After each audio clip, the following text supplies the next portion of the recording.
So next we are going to discuss how to code, how to implement cross-validation or stratified cross-validation using Sklearn. While there are libraries available, and Sklearn is one of them that implements stratified cross-validation, I typically welcome students to implement stratified cross-validation from scratch at least once in their life, so they know exactly what's going on. But if you don't have the time to do that right now, fortunately, sklearn implements stratified cross-validation for us. And this is we'll be using the same example that we use for calculation of AUC ROC and AUC PR curves and understanding those. So it's the same exact example that we used earlier.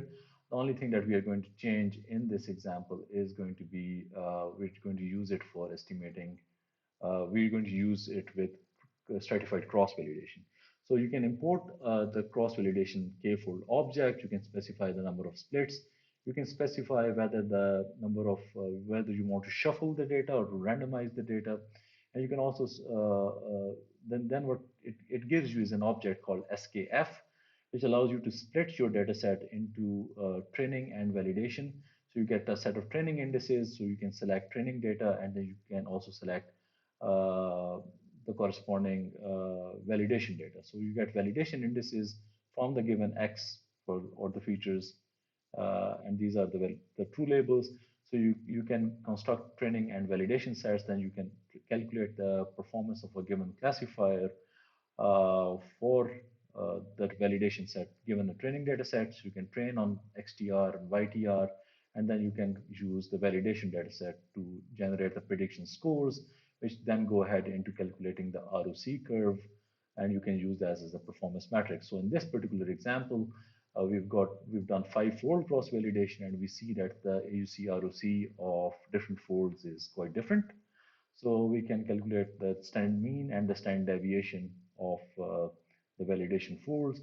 So let's say we've got, for this particular case, we get an AUC ROC of 0.75 with a standard deviation of about 0.13. Now with a different setting of hyperparameters, let's say if you want to change the gamma parameter of the support vector machine to 10, for example, you can go ahead and do the same analysis for that, and you can calculate the mean and the standard deviation for that, which you can then you can use in grid search. Fortunately, grid search is also implemented in or available in sklearn, and there is something called nested cross-validation, which I welcome you to explore on your own, which is also available in sklearn. So in nested cross-validation, what happens is that you've got a training data set, you select a certain part of it for training, and within that training data set, you select another part of it, which is called a nested validation set. So you use that bit as training, and then you test it on the nested validation set.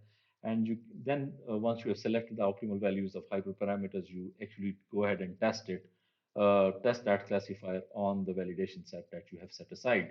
So that you can explore that. sklearn also allows you to build pipelines. So I welcome you to explore that feature as well. That's going to really streamline your analysis and make it easy for you to implement. But that is the basic idea of how we can do stratified cross-validation in sklearn. Thank you.